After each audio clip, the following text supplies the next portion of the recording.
Good evening and welcome to Special Assignment. I'm your host, Ashraf Garda. The month of June this year marks exactly 100 years since the Natives Land Act was enacted. The Act prohibited Africans from buying or hiring land in 93% of South Africa. This culminated in forced removals of black South Africans from their ancestral land, mainly for commercial reasons. But post-1994, the democratic government committed itself to returning the land to its rightful owners. However, some communities, such as those in the Northern Cape villages of Maramani and Pineal, continue to live in squalor, despite living on land that is rich in mineral wealth. The reason for this are, amongst others, questionable business practices by mining companies and the power struggles between the government and community leaders. This report by Amos Pajo. Mineral-rich land given back to communities by the state following widespread evictions under the 1913 Natives Land Act. But these frustrated community members are yet to reap the fruits of their land. This land we have, it can give many opportunities for us because we are sitting on a gold mine. But now we don't have the title deed. There's no development that can take place. At the center of the controversy are the alleged immoral mining companies and the seemingly intransigent government department. If the community is given the title deed under those circumstances, that would be equal to dispossessing people who were already dispossessed. What will it take for these communities to be lifted from their abject poverty?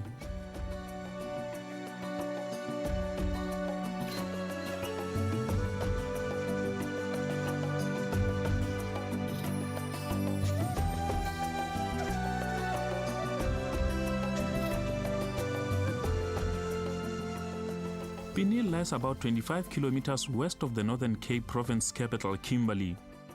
Although the area is relatively unknown, its existence dates back to the 1800s. It's where the ANC liberation struggle hero Solomon Plaatje received his only formal education at the Pineal Mission Station of the Lutheran Berlin Mission Society for a few years in the elementary grades.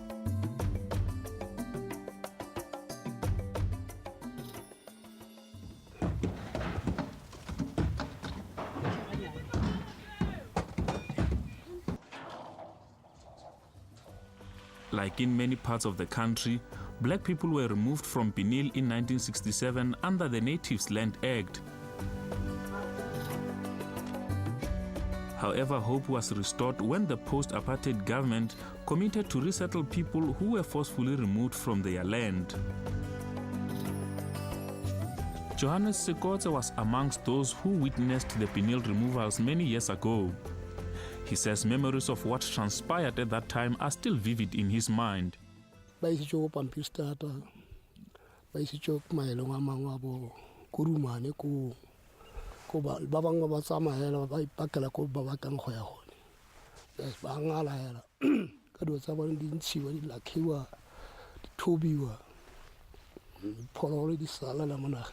Johannes later returned to the farm in search of employment. Mo plasing mo ke itlile ka 1970 mo ke tla o hirwa mo iswa masimo ka o nosetsa metsi mmidi masereng mo mabele ba mo masimo ba furusa kwa ba nkisa mo hlagiseng ke tla o sebetsa hape se ba ka mo hlagiseng mo ke se a dinama. Despite feeling betrayed by the mission, which he accuses of having done close to nothing for the community, Johannes and his wife are still loyal to the church.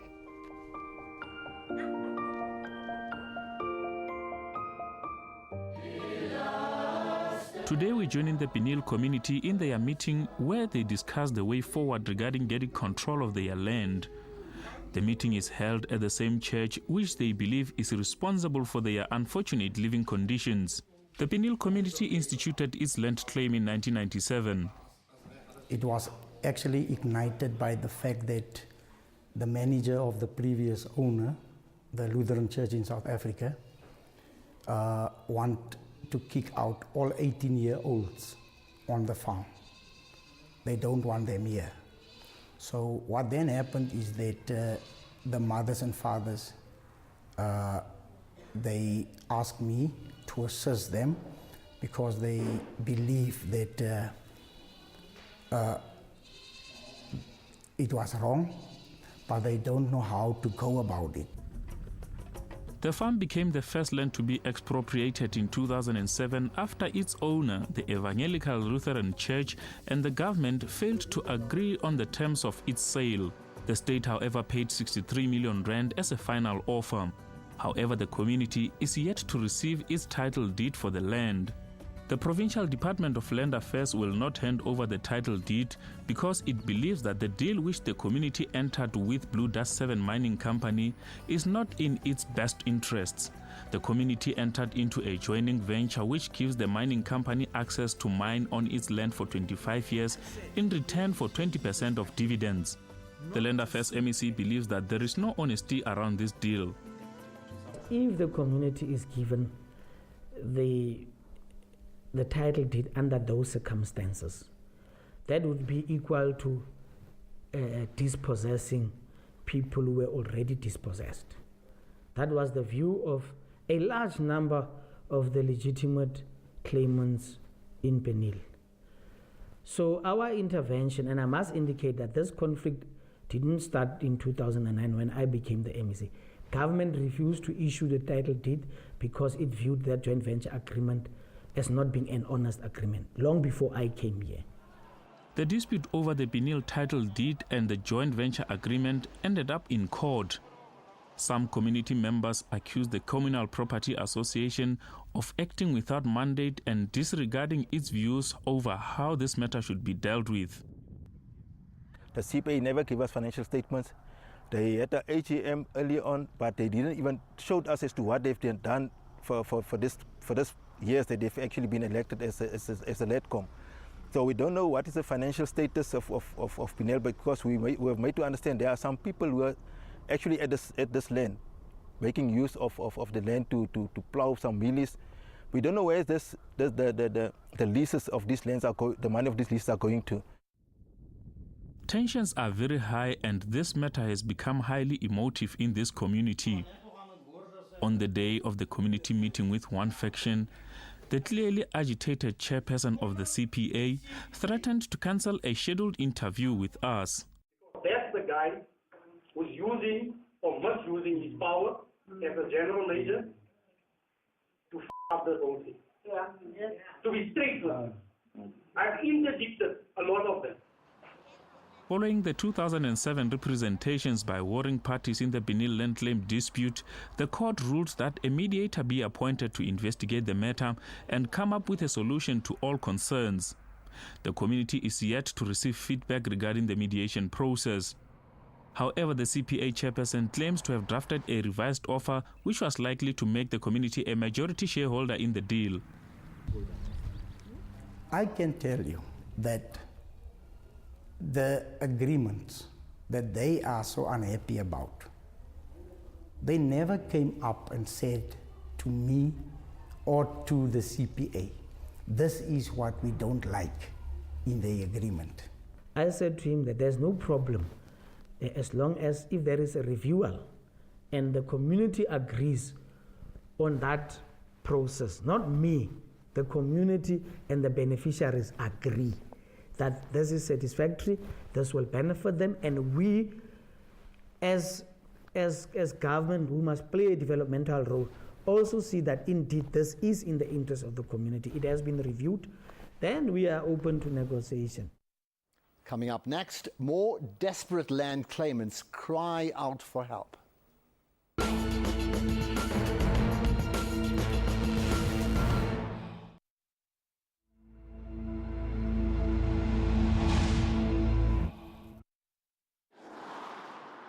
About 200 kilometers away from Pineal is another land dispute.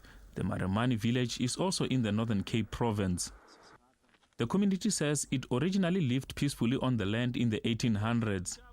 It had good pastoral land and mining resources from which communities survived. In 1976, the communities were forcefully removed from their ancestral land, also under the Natives Land Act. The community initially lodged a land claim in 1992, but it was finalized in 1997. Because their claim was for the land which is now used as an army base and is not ideal for human settlement due to the contamination of explosives, the government purchased an alternative land for the community. Out of just over 1,000 households, 638 opted for financial compensation, while 380 chose to be resettled. Amongst those who witnessed the evictions is 71-year-old Uganne Moselelane. He complains that after getting their land back, the government neglected them with no provision of basic services.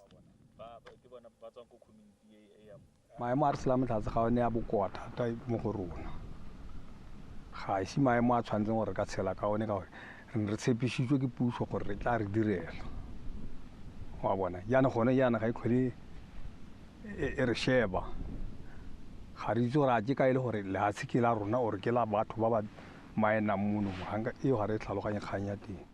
are now also interfacing with the community to look at when we can take them through to an AGM for the CPA, but also to look at how we can implement a developmental program there.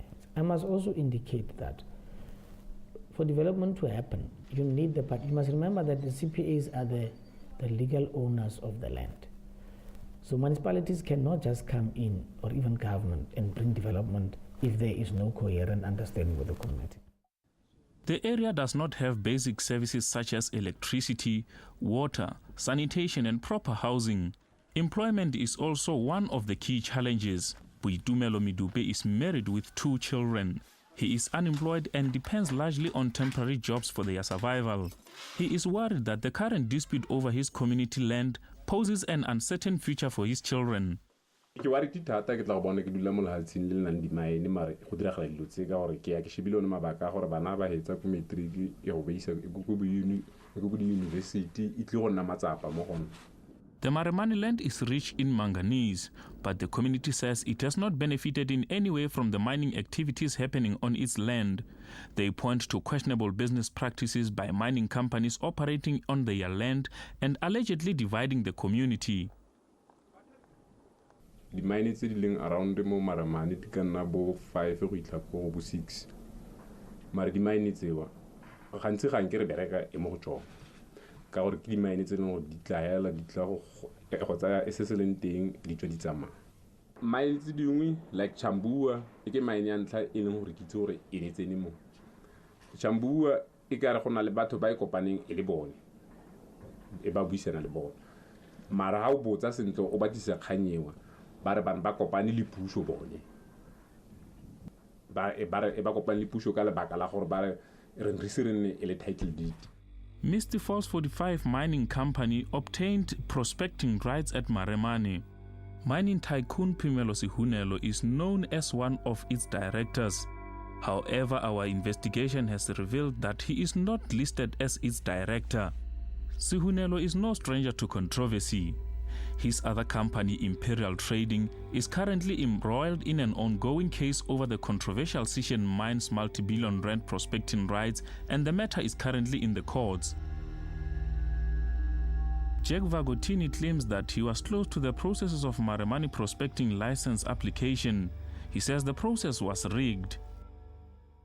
These people are sitting on a vast fortune, and yet they live in poverty. They've got tin shanties that they live in. It is outside people that provides them with water. We were in the process of installing solar lighting into the houses, different houses. They can have houses.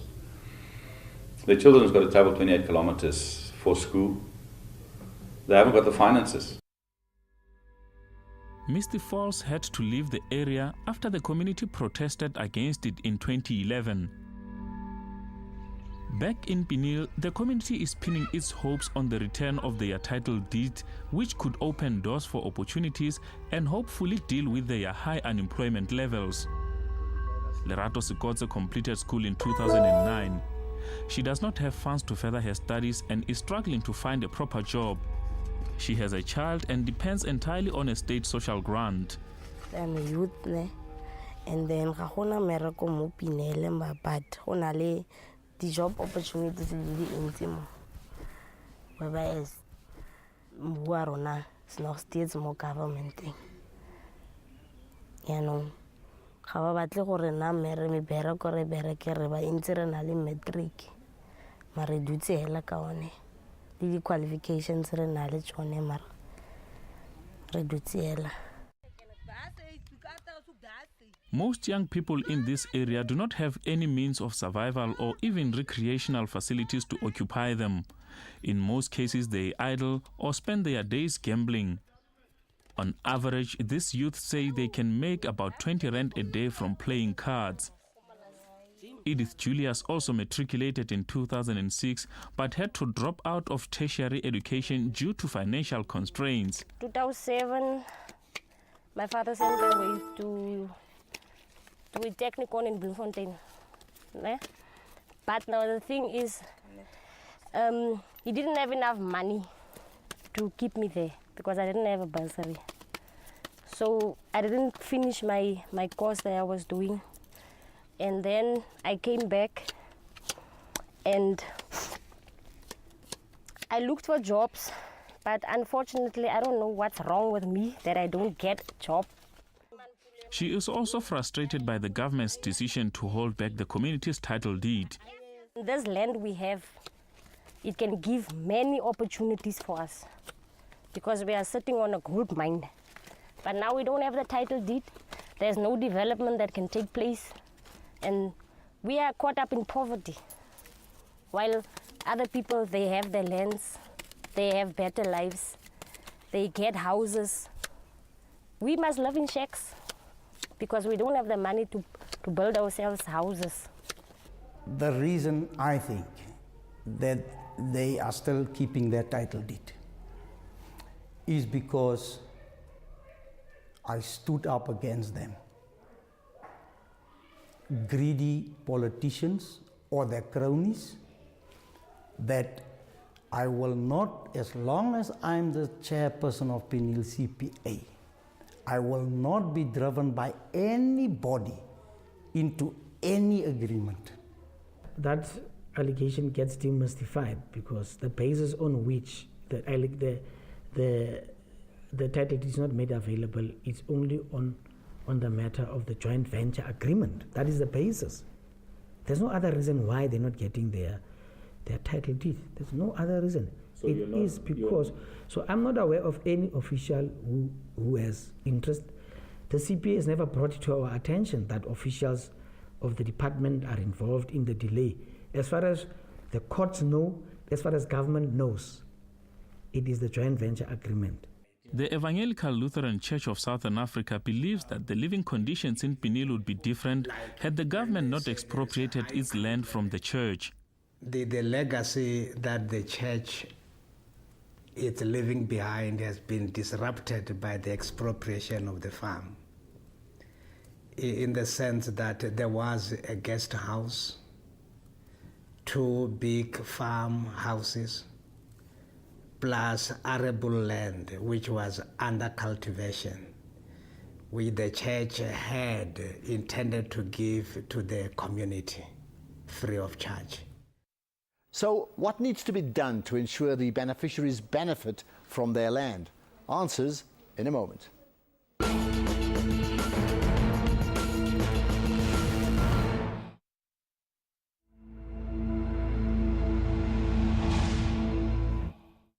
Some community members accuse Mr. Solomons of conflict of interest. They say he is a shareholder in a company which is earmarked to conduct mining business in Pineal. When we went to Cyprus, we found that this rush still belongs to Mr. Cons, Mr. Ross. Mr. Ross was a secretary of this LEDCOM. He actually passed on, I think it's 2 years back. And the third director is Mr. Corey Solomons. Now, we challenged that particular signature of that particular agreement. We confronted Mr. Solomons regarding the allegations. You can look up at Salpro, or what's this thing? You can look there. The only time my name appears there is on Rasdale 31 Pty Ltd in my capacity as the chairperson of the Pineal CPA. As the power struggle involving the Provincial Department of Land Affairs, the Pineal CPA and the Lutheran Church continues, community members are the ones feeling the pinch. Others like Johannes, who is depending largely on social grants, might not live to see the benefits from the use of their land.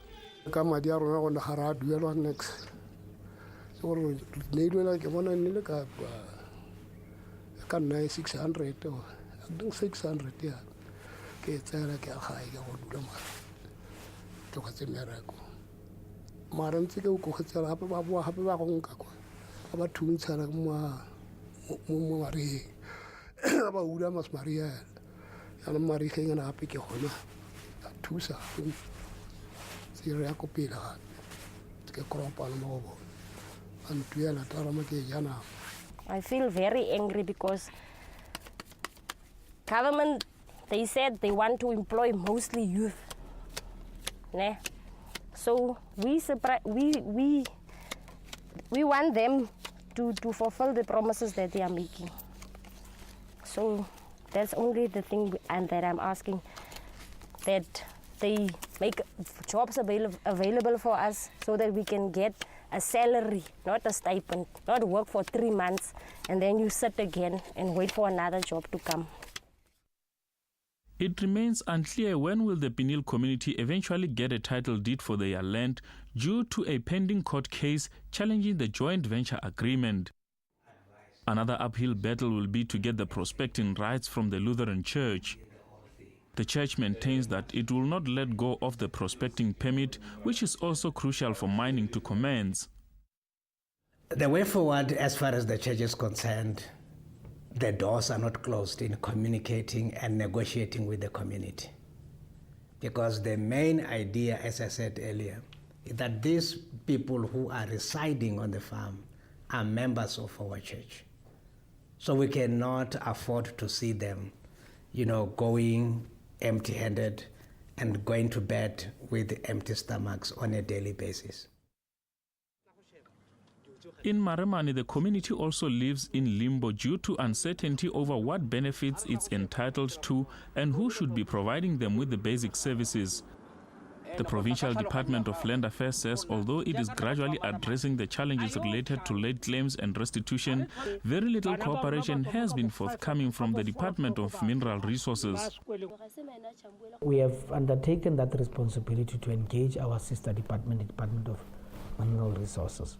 We must indicate that we're not getting adequate support and cooperation from the Department of Mineral Resources in relation, in particular, to the question of the issuing of mining permits or even prospecting permits on restituted land, not only on Maramani, including other areas, including Smutsdrift, Pineal itself, Sydney on Val, and many other areas. Meanwhile, researcher Dr. Michael Aliba believes that the government has been doing generally well in dealing with land claims and restitutions. But he says strong monitoring and support systems are still needed. What does work, I've seen, is settlement works quite well because settlement tends to be an individual thing, and particularly if you're not requiring large resources from the state in order to build houses and communities and so forth. People need land for settlement, and that includes some restitution communities. But it depends on the location of the land and whether it's suitable for settlement. So if the land that's been claimed and that's restored to a community isn't well located or isn't suitable, then it's useless for that purpose. And people won't go there. They won't want to go there, most of them.